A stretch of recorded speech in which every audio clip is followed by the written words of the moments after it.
What's up guys, Kenny here from 619 Guitars and Gear, and today we're going to check out the Schecter Banshee 7 Extreme.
That's right, I had some fun with that demo. Set the lights up, got them blinking, all that fun stuff.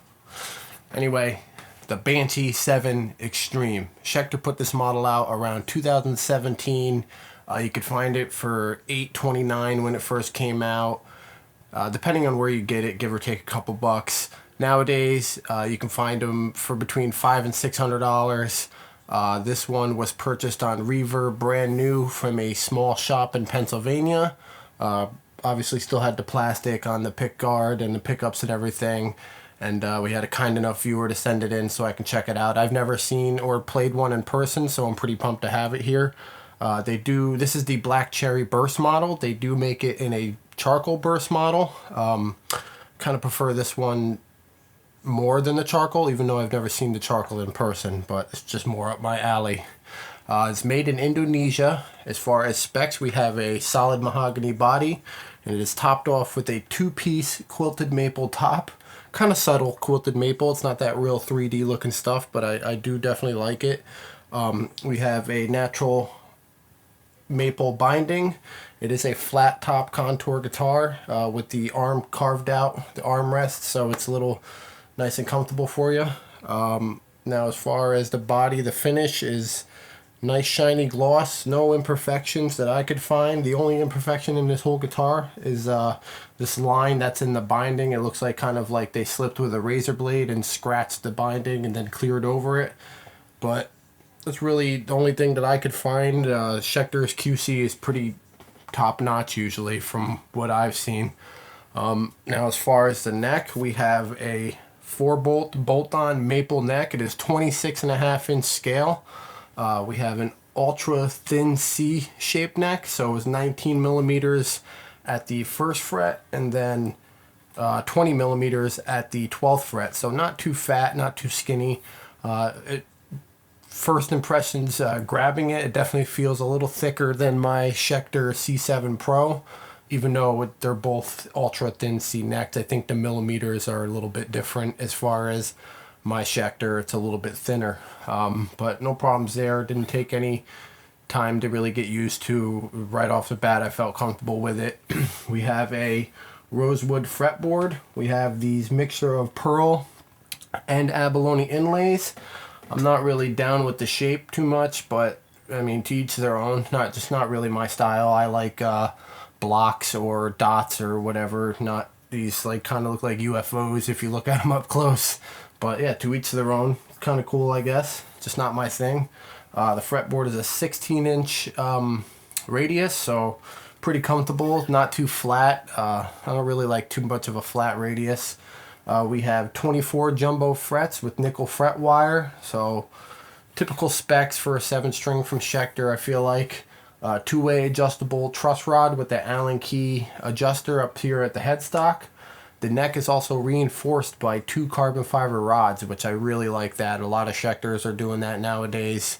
or have that nowadays, and a lot of either other guitar companies are starting to do that. I know Kiesel's really big on that, and they're really high-end guitars, but even for some, pre $1,000 guitars, they're starting to reinforce the necks with the carbon fiber rods, which is really, really cool. It just keeps it from jumping around in different weather, different temperatures and stuff. So I thought that was really, really cool that they did that. As far as the nut, we have a Graphtec nut, which definitely pumped on that. They didn't just throw a crappy plastic one in there, which they usually never do. Schecter is usually good about their putting their Graphtecs in there. So yeah, no really big issues there. As far as hardware, they consider it a black chrome. Kind of light for black chrome, if you ask me. It seems just a shade darker than regular chrome, but it still looks really good. We have a Schecter custom hardtail bridge, which functions perfectly, no issues there. It's a string through design. As far as the tuners, we have Schecter name brand tuners, which seem pretty stable. No crunchiness or looseness. They're nice and tight feeling. The mixture between that and the nut, the tuning stability is really, really well on this guitar. Haven't touched it in a few days, and I went to tune it up, and it was still perfectly in tune. So for not having locking tuners or anything on there, I'm pretty impressed with that, actually. This guitar is actually in drop G sharp from the owner and has 10 to 74s on it, just because that's their preference, I guess. My 7-string's in the same thing, so it comes with 9 to 62 Ernie balls, which is like a custom pack from what I gather. Last time I was at the music shop, I really couldn't find that exact pack, so I forgot what the name of the pack is, but you can order them online, or some music shops do carry it. Just the one I was at happened to not have them. So for hardware, not too bad. I like the way it looks. As far as electronics, we have a humbucker, 2 single coils. We have a volume, a tone with a push-pull, and then a 5-way pickup selector. I'll get into what I don't like about the pickups after I go over the specs. And then it's all topped off with this nice pearl white pickguard, which I really, really like the look of. Kind of not too many 7-strings with pickguards besides like Ibanez RGs, and there's a couple other companies that have them. But I really dig the pickguard on a 7-string. It looks really, really well. I think it tops it off completely. So some normal basic specs on this guitar. Nothing that jumps out at you. Nothing crazy. Well-rounded guitar. Just pretty decent 7-string, if you ask me. Now, as far as what I like and don't like, I'm going to say my biggest disappointment was just the sound of the Schecter pickup. I seem to always have a problem with them. Just kind of muddy, and just you don't get that articulation and that clarity that I like. And I mean, that's pretty normal for a stock pickup. That's why I usually have a go-to pickup. Usually I'll throw it in there. It's mostly just the bridge, the neck in the middle pickup. I don't really mind the sound of. Another thing I really hate is just the fact that there is even a middle pickup. I guess that's just my personal preference. The way I pick and play, it's kind of always just in the way there. Even with it lowered at its lowest point, it's still, my pick is scraping against it, and it's just annoying. I wouldn't mind there either being 2 humbuckers, or even just a humbucker and a single coil in the neck. I think that would be pretty cool too. And it would kind of just open up more room for this beautiful looking pickguard, if you ask me. But that's pretty much my biggest complaint. Overall, playability is pretty good. No issues there. My main thing is, I guess, it's weird to say, I'm not going to like every guitar that comes through here. And it's that I told the owner, he loves it, so I'm really glad and I'm grateful he sent it in. But the only word I can think of is like uninspiring. It took me a couple tries to write a demo. I just couldn't come up with anything. So it's just not one of them guitars for me that you pick up and instantly jive with, and it just grabs you, and the riffs start flowing out. For some reason, it took a while to get my tone dialed in, and it just I don't know. It was just kind of weird. But like I said, that's gonna happen. Not every guitar that I play or comes through here I'm gonna like and jive with. So perfectly normal, perfectly fine in that aspect. I told the owner, nothing against. Obviously, I'm not, jabbing his takes to likes. he loves it, and that's perfectly cool. So, but overall, well-rounded guitar. Nothing that jumps out at you. Nothing that is super, super amazing. Am I going to go out and buy one? Probably not. I know they make a 6-string version that they have a couple different colors in. That I mean, maybe if I saw one for, I think I saw one for like $250, I'd probably grab it. It's a nice guitar to have, but I'm not gonna go out of my way and save up to buy the 7-string version or anything like that. It's just not really grabbing me in that part, I say. So not too bad, not too bad. Definitely, I would say worth the money. Now maybe $829 back in the day is a little much, but now if you can get one for between $500 and $600, if you're if you're looking, I would say grab it. It's just not something that I'm gonna do. But real quick, we'll get into a demo of the guitar by itself, no mix. We'll do distortion, we'll go through all the pickups and the push pull, and then we'll do clean, and then we'll wrap this video on up.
Alright, that's going to wrap this video up, guys. I really appreciate everyone watching. If this type of stuff suits you, give me a subscribe, give it a like, comment, let me know what you think.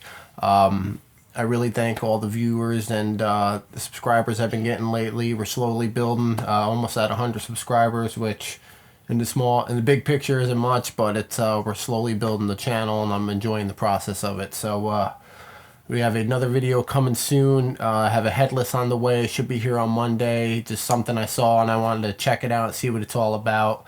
So we'll do an unboxing video, and then after that we'll get some playtime on it and then do a review on it. So stay tuned for that. And I really appreciate everyone, and we'll see you later.